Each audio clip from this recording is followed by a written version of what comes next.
Hello everybody, and welcome to the next edition of Decoupaging with Michelle. If you like what you see, please go ahead and hit the subscribe button. I greatly appreciate that. Today we're going to be decorating this upcycled jar into a pumpkin. Over the weekend, I made some chili, and I thought, man, this is a really cool jar.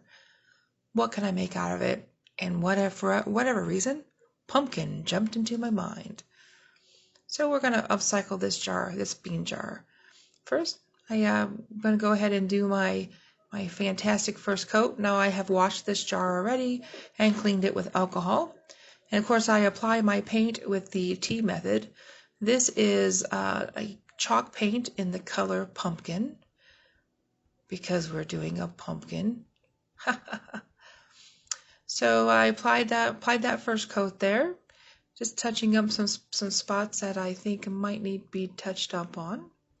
As you can see, I like to get it on my hands. And this is Waverly chalk paint, by the way. And I'm going to let that dry for 24 hours. And again, I'm going to grab my Waverly chalk paint in the color pumpkin. And I'm going to apply my second coat. And this, you really want to make sure you fill in all those dark spots. Make sure that you have a fine cover and coat of this paint so that you don't have to go in and do a third coat. Here I am. I'm going to go ahead and touch up the bottom of that. So in my jars, when I do my jars, I typically don't do the bottoms. But when I do a jar like this, that's a full project. I like to complete the bottom with paint. I think it gives it an overall nice finish. So I had let that dry for 24 hours. And the second coat is on there, and then I printed these actually. It's really hard to find just regular napkins, so I do a lot of my prints on tissue paper, and that's what I've done here. I found this simple pumpkin face online, and I printed on tissue paper, and then you see I cut the you can see the paper on the bottom, and then the tissue paper has the design on it. So I'm just going to cut out my pumpkin face here.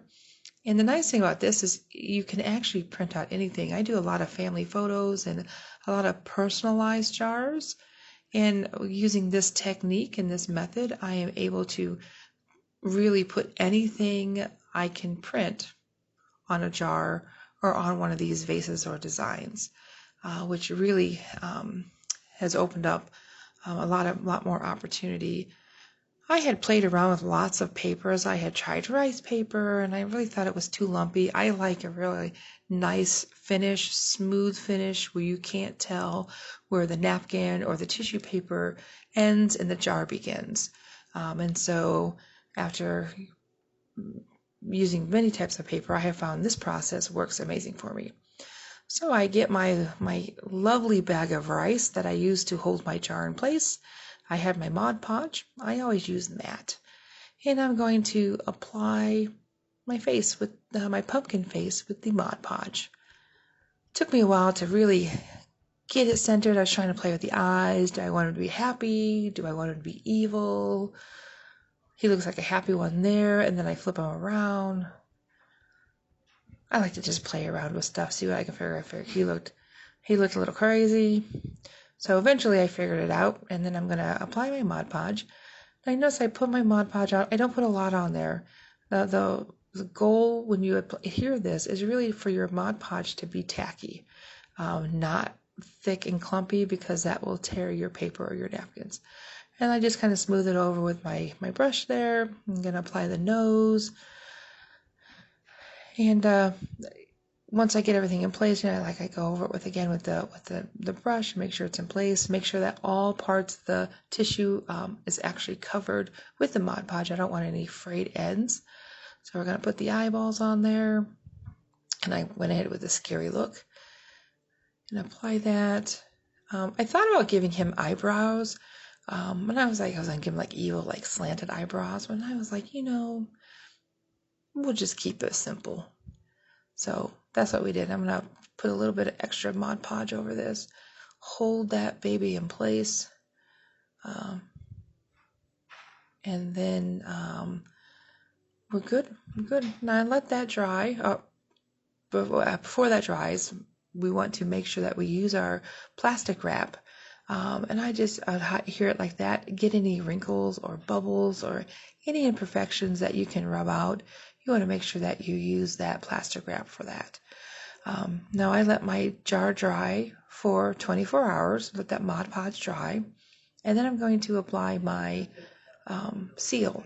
Now I use Duraclear seal. I like the color matte. I think it gives a good finish to it. And I got these new brushes. It's a real soft brush, and I do really like it. I think it works out really well. So I applied my coat of seal, and I put a pretty ample supply on there. I'm going to go around and just finish it up, touch it up. I think I'm reaching for a plastic mat. I like when I do the bottoms.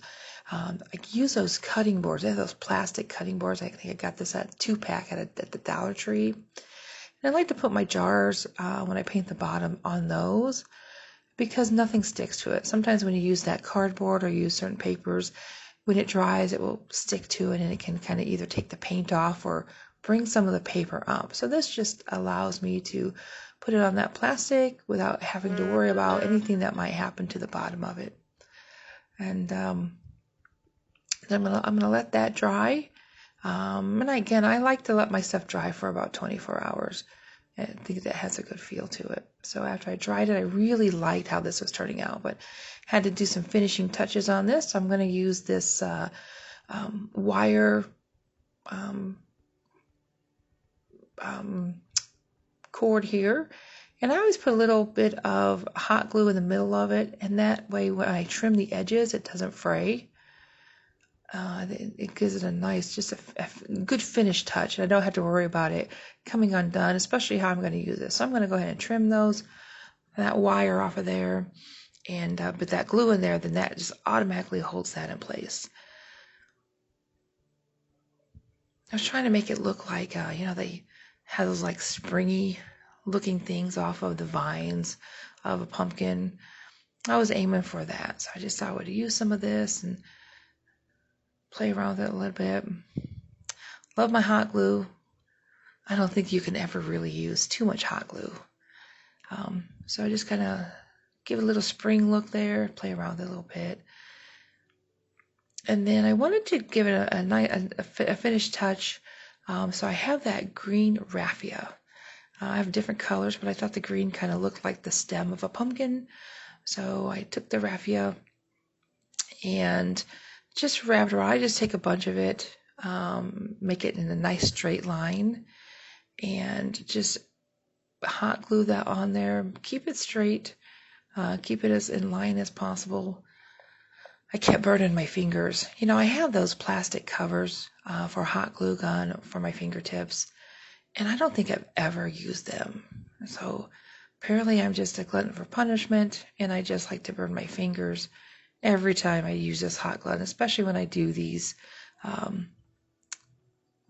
finishing touches with either the ribbon or the raffias or something like that. But it works. So I'm going to finish this up, and I'm going to go and trim that off. I always hate when you use the hot glue gun. You always get that little bit of glue that I call the glue goop, the string of glue goop that seems to follow you around. So you'll see me pick that off the jar quite a bit. So just trying to do a finishing touch, going to trim that up a little bit and really seal that end of that up. Now what I didn't have on this video is I actually got a little piece of that raffia, about a 2-inch piece, and opened it up and used it as a cap to it. So there's your finished pumpkin. I hope you guys enjoyed this. Thank you, and remember, if you like what you see, hit the subscribe button.